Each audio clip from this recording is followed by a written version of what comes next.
विद्यार्थी मित्रों धोरण 8 विषय गणित धोरण 8 विषय गणित में प्रकरण 9 प्राणियों में प्रजनन विषय आपणे जोयुं। तेनी अंदर प्रजननना प्रकारों, लिंगी प्रजनन और अलिंगी प्रजनन, नर प्रजनन अंगों तथा मादा प्रजनन अंगों विषे अभ्यास कर्यो। आगळ आपणे जोयुं के फलननी प्रक्रिया केवी रीते थाय छे। बाह्य फलननी प्रक्रिया एटले के देड़कामां फलननी प्रक्रिया जे थती होय छे एक बाह्य फलननुं उदाहरण छे अने माछलीओमां पण एवी रीते थाय छे ए पण जोयुं के केवी रीते थाय छे। हवे आपणे जोईए भ्रूणनो विकास। भ्रूणनो विकास एटले के डेवलपमेंट ऑफ एम्ब्रॉय। हवे आपणे जोईए के फलनना परिणाम स्वरूपे युग्मनजनुं निर्माण थाय छे जे विकास पामीने भ्रूण में परिवर्तित थाय छे। युग्मनजनुं सतत विभाजन थईने कोषोनी गोलाकार रचना में फेरवाय छे। त्यारबाद कोषोनो समूह बनावे छे जे विकास पामीने पेशीओ अने शरीरना अंगो तरीके विकास पामे छे। आ विकास पामती रचना ने भ्रूण कहेवामां आवे छे। मित्रों सवाल पूछाय कि भ्रूण कोने कहेवामां आवे छे? तो जे विकास पामीने पेशीओ शरीरना अंगो तरीके विकास पामे छे आ विकास पामती रचनाने शुं कहेवाय छे? भ्रूण कहेवाय छे। भ्रूण गर्भाशयनी दीवाल पर ચોંટી जाय छे अने विकास पाम्या करे छे। એટલે કે અહીંયા આપણે આકૃતિમાં જોઈ શકીએ છીએ, બરાબર છે, કે આ રીતે જે ગર્ભાશયમાંથી અંડપિંડ બહાર આવે છે, બરાબર છે, એ યુગ્મનજ અહીં ભ્રૂણ આ તરફ સ્થાપિત થાય છે અને વિકાસ પામતો ભ્રૂણ અહીંયા આપણે આકૃતિ બીમાં જોઈ શકીએ છીએ કે એક કોષનું, બે કોષમાં બેનું, 4, 4નું 16 એ રીતે સતત વિભાજનની પ્રક્રિયા આપણા શરીરની અંદર થયા કરે છે, જેના લીધે અસંખ્ય કોષોનું નિર્માણ થાય છે। ધીરે ધીરે એ કોષો ભ્રૂણનો વિકાસ એટલે કે શરીરની અંદર ધીરે ધીરે માંસપેશીઓનો વિકાસ થાય છે। માંસપેશીઓમાંથી વિકાસ પામી અને તે બાળક સ્વરૂપે પરિણમે છે, જે સમયગાળો 9 માસનો હોય છે। બરાબર છે વિદ્યાર્થી મિત્રો। હવે ગર્ભાશયમાં ભ્રૂણનો સતત વિકાસ થતો રહે છે। ધીરે ધીરે વિવિધ શારીરિક અંગો જેવા કે હાથ, પગ, માથું, આંખો, કાન વગેરે વિકસિત થાય છે। ભ્રૂણની એ અવસ્થા કે જેમાં બધા જ શારીરિક અંગો ઓળખાણ થઈ શકે છે તેને ગર્ભ કહે છે। એટલે કે ભ્રૂણ પછીની જે અવસ્થા છે એ ગર્ભાવસ્થા છે। ગર્ભાવસ્થાના સમય દરમિયાન બાળક જે માતાના શરીરની ગર્ભમાં વિકાસ પામે છે તે દરમિયાન તેના હાથ, પગ, માથું, આંખો એ દરેકે દરેક અંગનો વિકાસ થઈ ગયેલ હોય છે, ત્યારે તેને ગર્ભ તરીકે કહેવામાં આવે છે। એટલે કે ગર્ભ સ્થાપિત થયો એવું આપણે કહી શકીએ છીએ, બરાબર છે। તો મરઘીમાં પણ અંતઃફલન થાય છે। તો શું મરઘી મનુષ્ય અને ગાયની જેમ બચ્ચાને જન્મ આપે છે? આપણને ખબર છે કે મરઘી એ બચ્ચાને સીધો જન્મ આપી શકતી નથી, એ ઈંડું મૂકતી હોય છે। જાણો છો કે મરઘી બચ્ચાને જન્મ આપી શકતી નથી, તો પછી મરઘીનું બચ્ચું કઈ રીતે જન્મેલ છે? ચાલો આપણે તેની જાણકારી મેળવીએ। ફલન પછી તરત જ યુગ્મનજ સતત વિભાજન પામ્યા કરે છે અને અંડવાહિનીમાં નીચેની તરફ ખસતો રહે છે। તેનું નીચેની તરફ ખસવાની સાથે સાથે તેની આજુબાજુ સુરક્ષિત પડ બનતું જાય છે। મરઘીના ઈંડા પર જોવા મળતું કઠણ કવચ પણ આવું જ એક સુરક્ષિત પડ છે। વિકસિત ભ્રૂણની ઉપર સખત કવચનો સંપૂર્ણ વિકાસ થયા બાદ મરઘી ઈંડું મૂકે છે। એટલે કે જે યુગ્મનજ હોય છે, આ રીતના જે યુગ્મનજની આકૃતિ આપણે જોઈ, બરાબર છે, કે આ રીતનો જે યુગ્મનજ તૈયાર થાય છે, આ યુગ્મનજની ઉપરની તરફ એક કવચની રચના થાય છે અને કવચની રચના થયા બાદ જ મરઘી એ ઈંડાને શું કરતી હોય છે? બહારની તરફ કાઢતી હોય છે। વિકસિત ભ્રૂણની ઉપર સખત કવચનો સંપૂર્ણ વિકાસ થયા બાદ મરઘી ઈંડું મૂકે છે। મરઘીના ઈંડામાંથી બચ્ચું બનવા માટે 3 અઠવાડિયા જેટલો સમય લાગે છે। કેટલો સમય લાગે છે? 3 અઠવાડિયા જેટલો સમય લાગતો હોય છે। અને બીજું કે પર્યાપ્ત ગરમી મળે તે માટે ઈંડા પર બેઠેલી મરઘીને તમે જોઈ હશે. શું તમે જાણો છો કે ઈંડાની અંદર બચ્ચાનો વિકાસ આ પ્રક્રિયા દરમિયાન જ થાય છે? એટલે કે જે 3 અઠવાડિયાનો સમયગાળો હોય છે એ સમયગાળા દરમિયાન જ બચ્ચાનો અંદર શું થતો હોય છે? વિકાસ થતો હોય છે. વિકાસ આ પ્રક્રિયા દરમિયાન થાય છે. બચ્ચાનો સંપૂર્ણ વિકાસ થયા પછી એ કવચ તૂટે છે અને તેનામાંથી બચ્ચું બહાર આવે છે.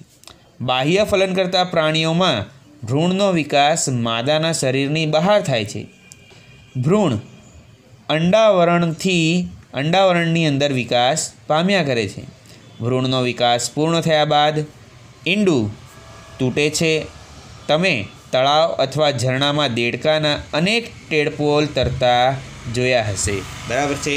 તો આ ટેડપોલ પણ એ જ રીતે વિકાસ પામતા હોય છે. અપત્યપ્રસવી અને અંડપ્રસવી પ્રાણીઓ, બરાબર છે?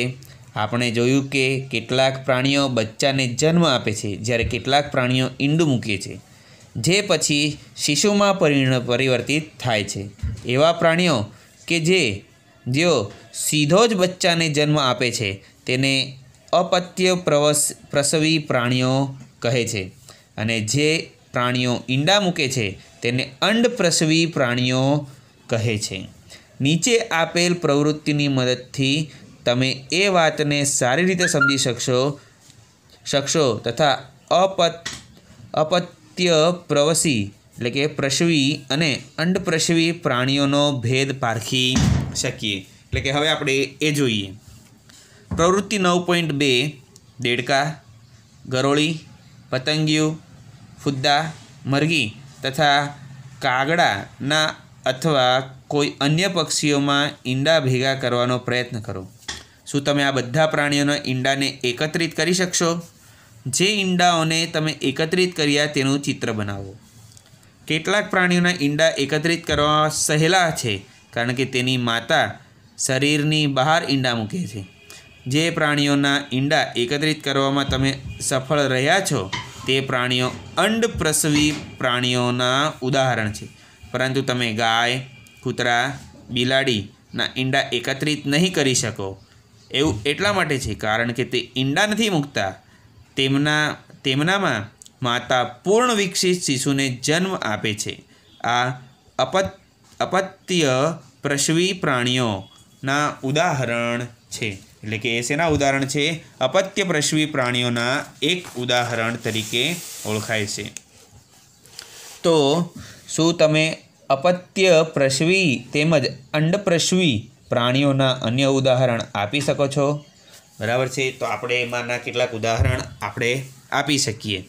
હવે જે શિશુમાંથી પુખ્ત, બરાબર છે, નવજાત જન્મેલ પ્રાણી અથવા ઈંડાના તૂટવાથી નીકળતા પ્રાણી ત્યાં સુધી વૃદ્ધિ કરતા રહે છે જ્યાં સુધી તે પુખ્ત ન થઈ જાય.